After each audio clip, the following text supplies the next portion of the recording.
Hello everyone, welcome to Integrated Career Help Academy. I hope you all are doing great. I am Akshay Soni और आज हम discuss करेंगे मार्च 2025 के जो स्टेट के इम्पोर्टेंट करंट अफेयर्स हैं, ठीक है, MCQs एंड फैक्ट्स। तो सबसे पहला क्वेश्चन देखते हैं। एक जो है स्पेशल वॉलंटरी रिटायरमेंट स्कीम जो है लॉन्च की गई है, ठीक है। तो ये किस स्टेट ने लॉन्च की है? ये की है मिजोरम गवर्नमेंट ने, ठीक है। मिजोरम गवर्नमेंट जो है इसमें क्या प्रोवाइड कर रहा है? तो मिजोरम गवर्नमेंट ने इंट्रोड्यूस की है एक स्पेशल वॉलंटरी रिटायरमेंट स्कीम, तो जिसमें कि जो एम्प्लॉयज़ अपनी हेल्थ की वजह से या डोमेस्टिक इश्यूज़ की वजह से या कुछ और प्रॉब्लम की वजह से अपनी जो है कंटिन्यू नहीं कर पा रहे हैं सर्विस, तो उनके लिए ये है वो अप्लाई कर सकते हैं और वॉलंटरी पेंशन के लिए, ठीक है, वॉलंटरी रिटायरमेंट ले सकते हैं। ये किसके अंडर है? सेंट्रल सिविल सर्विसेज, ठीक है, पेंशन रूल 1972 इसके अंडर है, ठीक है। उनकी जो पेंशन जो है नहीं जो है बंद की जाएगी। और किसके लिए? ठीक है, उन पर्सन्स के लिए जिन्होंने अपनी 20 ईयर्स की सर्विस जो है अभी कंप्लीट नहीं की है, तो उनके लिए है। तो ये बताया कि इसमें कैपिटल की बात करें, मिजोरम के बारे में डिस्कस कर लेते हैं। कैपिटल है आइजबाल और चीफ मिनिस्टर लालदूहोमा और गवर्नर है विजय कुमार सिंह। नेक्स्ट आती है बात कि एक जो स्टेट है जिसने कि डिप्लॉय करना है अभी एआई को डिप्लॉय किया जाएगा इन कन्याश्री स्कीम, ठीक है, किस दिन? इंटरनेशनल वीमेंस डे पे, ठीक है। तो ये कौन सी जो है स्टेट है? बंगाल, वैसे यहाँ पे गलत है, ये वेस्ट बंगाल आएगा। तो वेस्ट बंगाल ही वो स्टेट है जो कि इसको लॉन्च करेगा, ठीक है। आपने बस याद रखना कि कन्याश्री स्कीम्स आपको पता होने चाहिए, ठीक है। कन्याश्री स्कीम में इसको डिप्लॉय किया जाएगा। ये क्यों डिप्लॉय किया जाएगा? ये इसका मेन मकसद ये है कि जो गर्ल्स का ड्रॉप आउट है स्कूल में से उसको कम किया जाएगा, ठीक है। तो ये किस दिन लॉन्च किया जाएगा? इंटरनेशनल वीमेंस डे 8 मार्च को ये लॉन्च कर दिया गया था।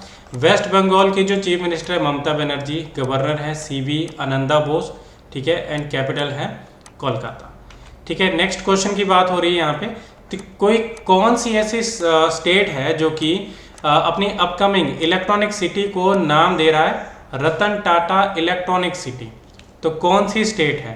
तो कौन सी स्टेट है इसमें? ये है असम स्टेट, जो कि अपनी अपकमिंग सिटी जो है, जो कि इलेक्ट्रॉनिक सिटी है जिसमें कि इन्वेस्ट किया जाएगा। इवन इसमें टाटा इलेक्ट्रॉनिक्स भी इन्वेस्ट कर रहा है 27,000 करोड़, ठीक है। और ये इंडिया की पहली indigenous semiconductor assembly and test facility होगी, ठीक है, किसी भी स्टेट की। और इसमें जो रतन टाटा ने जो भी स्टेट को डेवलप करने के लिए, इंडस्ट्रियलाइज करने के लिए जो भी इसमें योगदान दिया था, उसको ऑनर करने के लिए रतन टाटा के नाम पे जो है ये सिटी का नाम रखा जा रहा है। अगर मैं असम चीफ मिनिस्टर की बात करूँ तो हेमंत बिस्वा शर्मा, गवर्नर जो है लक्ष्मण प्रसाद आचार्य एंड कैपिटल है दिसपुर, ठीक है। अब बात आती है प्रोजेक्ट हिफाजत। ये जो प्रोजेक्ट है ये किस स्टेट ने लॉन्च किया है? ठीक है, in order to protect women and children from violence आपको पता है कि ये जो है होता रहता है, ठीक है, कई घरों में ऐसी चीज़ें होती हैं। तो इस चीज़ को जो है कम करने के लिए और उनको बचाने के लिए कौन सी स्टेट ने ये लॉन्च किया? तो ये हिमाचल प्रदेश, हरियाणा, पंजाब, उत्तर प्रदेश। तो किसने लॉन्च किया? ये किया है पंजाब ने, ठीक है। तो पंजाब के जो social security, women and child development minister हैं डॉक्टर बलजीत कौर, इन्होंने इसको लॉन्च किया है प्रोजेक्ट हिफाजत को, ठीक है। अब ये इसमें है क्या? इसमें एक्चुअली कुछ जो है हेल्पलाइन नंबर दिए जाएंगे, जैसे कि women and child helpline number, child helpline number और इमरजेंसी रिस्पॉन्स सपोर्ट सिस्टम 112, ठीक है। 181 विमेन एंड चाइल्ड के लिए, 1091 जो है चाइल्ड हेल्पलाइन नंबर है, ठीक है। तो ये ऑलरेडी जो एस्टेब्लिश्ड है, बट इनको क्या चीज़ इसमें नहीं है, इसमें इंक्लूड किया गया है पंजाब पुलिस को, department of social security, women and child development, ठीक है, and department of health and family welfare. तो इसको जो है इसमें इंक्लूड किया गया। इनके कोऑर्डिनेशन से जो है जो भी इसमें से इफेक्टिव रिस्पॉन्स दिया जाएगा और विक्टिम को सपोर्ट किया जाएगा, ठीक है। अब अगर मैं CM की बात करूं तो भगवंत मान और गवर्नर जो है गुलाब चंद कटारिया। बस आपने याद रखना है कि जो गवर्नर होते हैं पंजाब के वही होते हैं एडमिनिस्ट्रेटर ऑफ चंडीगढ़, ठीक है। चंडीगढ़ जो कि यूटी है उसके एडमिनिस्ट्रेटर भी होते हैं, ठीक है। महिला समृद्धि योजना, महिला समृद्धि योजना की अगर हम बात करें तो ये दिल्ली गवर्नमेंट ने लॉन्च की है। ये है क्या, तो अगर मैं बात अभी आपको बताऊं इसमें, तो ये है 2500 रुपीज़ मंथली जो है सपोर्ट है उन वुमेंस के लिए जो कि इंडिपेंडेंट, उनको एक मॉनेटरी सपोर्ट है बाय गवर्नमेंट ऑफ दिल्ली, ठीक है। तो उन वुमेंस के लिए जो कि एलिजिबल है, एक क्राइटेरिया रखा गया है जिसमें कि वुमेंस को इसमें इंक्लूड किया जाएगा, ठीक है, जो कि फैमिली से जो है जिनका बैकग्राउंड जो है बहुत ही कम, मतलब इसमें बोल सकते हैं कि उनके पास जो है बहुत ही लो क्लास से आते हैं, तो उनके लिए मॉनेटरी सपोर्ट है, ठीक है। तो दिल्ली गवर्नमेंट ने, ये चीफ मिनिस्टर हैं इनके रेखा गुप्ता, उन्होंने ये 8 मार्च को जो है लॉन्च कर दिए, इसको जो है अप्रूव कर दिया है। और इसके लिए एक जो है बजट रखा गया है 5100 करोड़ रुपीस का, ठीक है, जिसमें कि 2500 रुपीज़ पर मंथ जो है एलिजिबल वुमेन के लिए दिया जाएगा, ठीक है। लेफ्टिनेंट गवर्नर जो है विनय कुमार सक्सेना, ठीक है। तो विच स्टेट लॉन्च्ड राजीव युवा विकासम, राजीव युवा विकासम, ठीक है। तो आप इसमें ऐसे लेके चल सकते हैं राजीव गांधी, ठीक है, राजीव गांधी जो कि कांग्रेस के जो है फॉर्मर पीएम भी थे और कांग्रेस के लीडर। अभी आपने बस याद रखना कांग्रेस जो है किन किन स्टेट्स में है, तो ये यहाँ पे कांग्रेस के स्टेट्स हैं, बस याद रखना आपने कि किस स्टेट ने ये लॉन्च किया है, तेलंगाना, ठीक है। तेलंगाना जो स्टेट है, इनके जो सीएम है ए रेवंत रेड्डी, ठीक है, इन्होंने राजीव युवा विकासम जो है एक लोन स्कीम को लॉन्च किया है, किसके लिए, सेल्फ एम्प्लॉयमेंट, ठीक है, किसके लिए, SC ST BC and minority, इसके लिए जो एक इसका फंड जो है दिया गया है, इसमें 6000 करोड़ का फंड है। और ये जो है लोन कितने तक है, 3 लाख तक का लोन दिया जाएगा सेल्फ एम्प्लॉयमेंट यूनिट्स को एस्टेब्लिश करने के लिए। तेलंगाना के जो कैपिटल है हैदराबाद, गवर्नर है जिष्णुदेव वर्मा, और जो चीफ मिनिस्टर है अनुमुला रेवंत रेड्डी या ए रेवंत रेड्डी, ठीक है। अब बात आती है अगले क्वेश्चन की, एक जो है आंध्र प्रदेश गवर्नमेंट जो है अमरावती में 58 फीट का एक स्टैचू जो है एस्टेब्लिश करने वाले हैं, ठीक है, किसका, पोटी श्रीरामुलु एक जो है फ्रीडम फाइटर हुए, ठीक है, गांधी विचारधारा के, और एक सोशल एक्टिविस्ट भी थे। इनका बहुत बड़ा रोल रहा है कि तेलंगाना जो कि तेलुगु स्पीकिंग आंध्रा जो कि पहले एक स्टेट था, अभी तो 2 स्टेट हो चुके हैं इसमें, तेलंगाना एंड आंध्र प्रदेश। तो तेलुगु स्पीकिंग जो है एक स्टेट बनाने के लिए इन्होंने 58 डेज की हंगर स्ट्राइक रखी थी। तो पोटी श्रीरामुलु, तो इनका एक जो है 58 डेज का जो हंगर स्ट्राइक का रिकॉर्ड है, तो इसके लिए इनको अमरजीवी भी कहा जाता है, ठीक है, 58 कंटिन्यूस, ठीक है, इमॉर्टल बीइंग, इनको ये नाम से भी जाना जाता है। कैपिटल क्या है इसके, आंध्र प्रदेश के अमरावती। अगर मैं इसके चीफ मिनिस्टर की बात करूँ तो N चंद्रबाबू नायडू, और गवर्नर की बात करूँ S अब्दुल नाजिर, ठीक है। नेक्स्ट क्वेश्चन आता है असम सेट। असम सेट है क्या, असम ने देखो एक असम के साथ में SAT लगा है, SAT मतलब सेट, ठीक है। तो ये जो है असम गवर्नमेंट ने एक सैटेलाइट लॉन्च करेंगे, ठीक है, गवर्नेंस एंड डेवलपमेंट के लिए, ताकि उसको अच्छे से इसको इम्प्लीमेंट किया जा सके। और ये किस जो है ऑर्गेनाइजेशन के साथ कोलैबोरेट कर रहे हैं इसको डेवलप करने के लिए, तो इसरो, इन स्पेस, ठीक है, SpaceX, ब्लू ओरिजिन। तो ये तो नहीं है, ये है इसमें इंडियन स्पेस सेंटर, ठीक है, इंडियन नेशनल, ठीक है, IN स्पेस प्रमोशन सेंटर, ठीक है, स्पेस प्रमोशन सेंटर, ठीक है, and authorisation centre, Indian national space promotion and authorisation centre, जो कि डिपार्टमेंट ऑफ स्पेस के अंडर आता है। और ये जो है autonomous single window nodal agency है, जो कि डिपार्टमेंट ऑफ स्पेस के अंडर आता है। तो ये इसको डेवलप करेगा फॉर असम गवर्नमेंट, कौन सा, असम सेट, ठीक है। इसके बाद आती है second state to implement union civil code. आपको पता होना चाहिए कि किसने किया है पहले, सबसे पहले किया है उत्तराखंड ने। अभी जो दूसरी स्टेट है वो बन चुकी है गुजरात, ठीक है। यूनियन सिविल कोड मतलब ये क्या, यूनिफॉर्म सिविल कोड, ये जो है सभी के लिए, जितने भी है जितने भी सिटीजन्स हैं इंडिया के लिए, उन सभी के लिए जो है एक कानून जो है लागू होगा, इरिस्पेक्टिव ऑफ देयर रिलीजन। ठीक है, तो ये जो है गुजरात गवर्नमेंट ने दूसरी स्टेट बन चुकी है, गुजरात गवर्नमेंट दूसरी स्टेट बन चुकी है, और ये इसमें जो इंट्रोड्यूस किया गया है ये है एक भारत श्रेष्ठ भारत, इसके साथ अलाइन किया गया इसको। ठीक है, to facilitate the process the Gujarat government has established high level committee chaired by former supreme court जज जस्टिस रंजन देसाई। ठीक है, तो आपने ये पॉइंट भी याद रखना है, बहुत इंपॉर्टेंट पॉइंट है कि किस जो है कमेटी के हेड कौन है इसको फैसिलिटेट करने के लिए, यूसीसी को फैसिलिटेट करने के लिए। तो चीफ मिनिस्टर है भूपेंद्र पटेल, गवर्नर है आचार्य देवव्रत, और कैपिटल है गांधीनगर। ठीक है, गांधीनगर। अब आती है बात अगले क्वेश्चन की, तो what is the new name of 132 years old British era Foy. ठीक है, फॉय लेक, एक फॉय लेक थी। फॉय एक पर्सन था, एक ब्रिटिशर था जिसने कि डेवलप की थी एक लेक यहाँ पे राजस्थान में। तो इसमें फॉय लेक की जगह क्या नाम होगा, राजस्थान सागर, कृष्ण सागर, वरुण सागर, गोविंद सागर, तो नाम आएगा इसमें वरुण सागर। ठीक है, वरुण।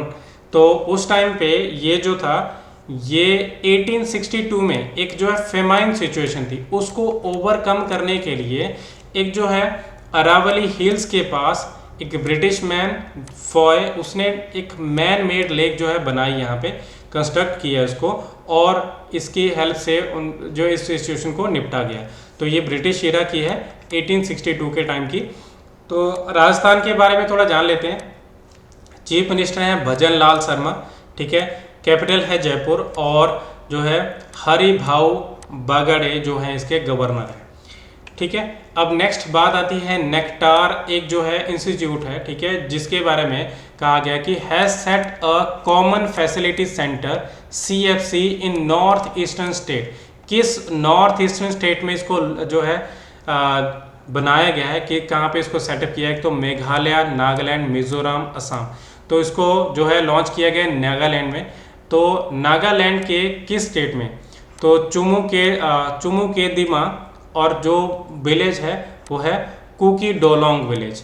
ठीक है, बस आपने बस याद रखना नागालैंड जो है स्टेट है जहाँ पे ये नेक्टार ने किया। नेक्टार का आपको फुल फॉर्म पता है, नॉर्थ ईस्टर्न इस centre for technology application and reach. ठीक है, अभी आप याद रखना है इसमें कि इसकी नेक्टार का एक जो है रेगुलर जो है इसका सेंटर बनाया गया है, ये बनाया गया है शिलोंग में।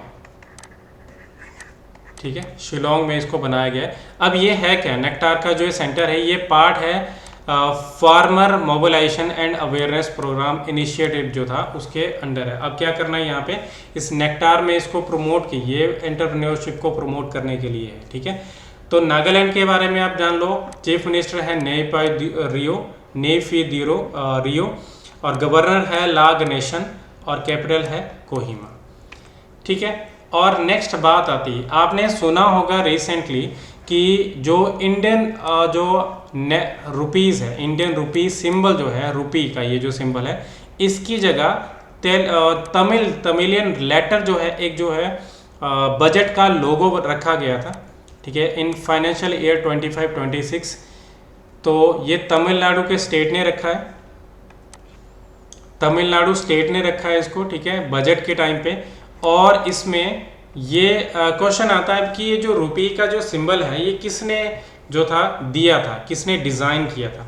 तो रुपी का जो सिंबल है विजय कुमार, उदय कुमार, उदित कुमार, अश्विनी कुमार। तो ये है उदय कुमार, जो कि खुद जो है सन है, एक तमिलियन है खुद, और सन है किसके, फॉर्मर DMK MLA। ठीक है, एक्चुअली क्या है कि जो तमिलनाडु के जो CM हैं वो इन्होंने स्टेट की लॉन्ग स्टैंडिंग अपोजिशन जो है हिंदी के लिए, हिंदी को जो है ये क्योंकि नेशनल एजुकेशन पॉलिसी है उसके अंदर जो हिंदी को पढ़ाना जो है कंपलसरी किया गया है हर एक स्टेट में।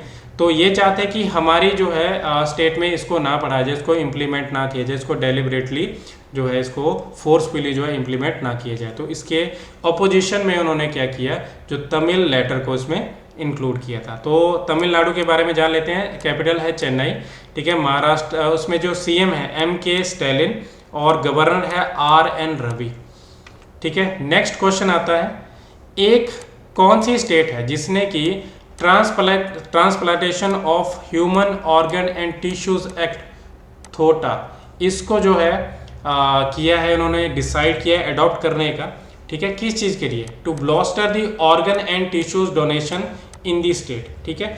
तो बस आपने याद रखना है कि कौन सी स्टेट है, ये है तेलंगाना स्टेट, जिन्होंने कि इसको अडॉप्ट किया है। अब हम इसके बारे में जान लेते हैं। Transplantation of human organs act 1994 में ये जो है बना था, और इसको जो है 2011 में इसमें अमेंडमेंट की थी, और इसका नाम भी बदल के क्या रखा गया था, transplantation of human organs and tissues act, ठीक है। और ये कब फोर्स में आया था, 2014 में, जो भी अमेंडमेंट थी उसको 2014 में। अभी करंटली अगर बात करें तो 24 स्टेट्स हैं इंडिया में जिन्होंने इसको इम्प्लीमेंट कर दिया अपने अपने स्टेट्स में, ठीक है। अब बात आती है नेक्स्ट, एक AI पावर्ड चैटबॉट है, सारथी चैटबॉट, ये किस स्टेट ने लॉन्च किया है, ठीक है, to facilitate citizens direct access to government documents and policies. तो किस स्टेट ने किया, हिमाचल, पंजाब, हरियाणा, महाराष्ट्र। तो ये जो है हरियाणा गवर्नमेंट ने इसको जो है लॉन्च किया है, सारथी चैटबॉट, AI पावर्ड चैटबॉट। अब ये है क्या, चैटबॉट जो है ये हरियाणा का डिजिटल स्ट्रेटेजी गवर्नेंस स्ट्रेटेजी के अंडर आता है, ठीक है। तो इसमें क्या है, एक तो इसमें डॉक्यूमेंट्स रिट्रीवल हो जाएगा इंस्टेंट, ठीक है, और AI पावर्ड सर्च, आपको जो है 17,820 ऑफिशियल डॉक्यूमेंट्स का डाटाबेस जो मिल जाएगा। टोटल में से अगर हम देखें 73,622 स्कैन PDF पेजेस हैं, ठीक है, जिसमें कि सर्च प्रोसेस में ये जो इतने डॉक्यूमेंट्स आ जाएंगे, और 24/7 अवेलेबल है, यूज़र फ्रेंडली इंटरफेस है, ठीक है। अगर मैं CM की बात करूँ नायब सिंह सैनी, गवर्नर की बात करूँ तो बंडारू दत्तात्रेय, और जो कैपिटल है वो है चंडीगढ़, ठीक है, पंजाब एंड हरियाणा की कॉमन। अब बात करते हैं नेक्स्ट, एक जूलॉजिकल पार्क है इंडिया का पहला, जो कि क्रायोजेनिक प्रिजर्वेशन से वाइल्ड लाइफ DNA को प्रिजर्व करेगा, ठीक है। तो ये कौन सा जूलॉजिकल पार्क है, तो national zoological park Delhi, Nehru zoological park Hyderabad, Padmaja Naidu Himalayan zoological park Darjeeling. तो ये आएगा इसमें third, Padmaja Naidu Himalayan zoological park Darjeeling. तो इसमें है क्या, पदमजा नायडू जूलॉजिकल पार्क में ये जो बताया गया, इसमें क्रायोजेनिक DNA जो है इसमें किया जाएगा, इसको प्रिजर्वेशन जो सिस्टम है ये किसकी हेल्प से किया जाएगा, इंडिया में प्रिजर्व, ये पहला जू है इस चीज़ को करने के लिए, ठीक है। और इसमें किया जाएगा 60 वेराइटीज़ ऑफ वाइल्ड लाइफ, ठीक है, DNA के सैंपल जो हैं, ठीक है, more than 60 variety of wild life, ये किसके, हिमालयन टेरेन के, ठीक है, स्नोई हिमालयन टेरेन के जो रीजन के जो वाइल्ड लाइफ एनिमल्स हैं। इसमें कोलैबोरेशन है centre for cellular and molecular biology Hyderabad, इसके साथ में करेगा, ठीक है, इसको क्रायोजेनिक कंजर्वेशन वर्क, ठीक है। अब बात आती है नेक्स्ट की, कौन सी स्टेट पुलिस है जिसने की लॉन्च की है mobile application for the police personnel to apply for the transfer. देखो ट्रांसफ़र के लिए अप्लाई करना पड़ता है, उसको एक टीडियस टास्क है, बहुत टाइम लगता है उसको। तो कौन सी ऐसी जो है पुलिस, स्टेट पुलिस है जिसने कि ये लॉन्च किया है, जिसने कि इसको जो है लोगों के लिए, उन एम्प्लॉयज़ के लिए प्रेजेंट किया है। तो कौन सी मोबाइल एप्लीकेशन है, तो मोबाइल एप्लीकेशन है इसमें EHRMS, ठीक है, ह्यूमन रिसोर्स मैनेजमेंट सिस्टम। तो ह्यूमन रिसोर्स मैनेजमेंट सिस्टम जो है मोबाइल एप्लीकेशन है, electronic human resource management system. ये किसके लिए है, ये वेस्ट बंगाल पुलिस ने इसको लॉन्च किया है। किस रैंक के लिए, कांस्टेबल से लेके सब इंस्पेक्टर के जो रैंक के जो पर्सनल होंगे वो उसमें अप्लाई कर सकते हैं इसको। और इसमें एक डेडलाइन रखी गई है जो कि है 11 अप्रैल तक, ठीक है, 11 अप्रैल तक जो है आप अप्लाई कर सकते हैं इसमें, जो भी आप ट्रांसफ़र करवाना चाहते हैं, ठीक है। तो ये कुछ क्वेश्चन थे, आई होप आपको समझ आए होंगे। And that is all in this session. Thank you so much for your cooperation.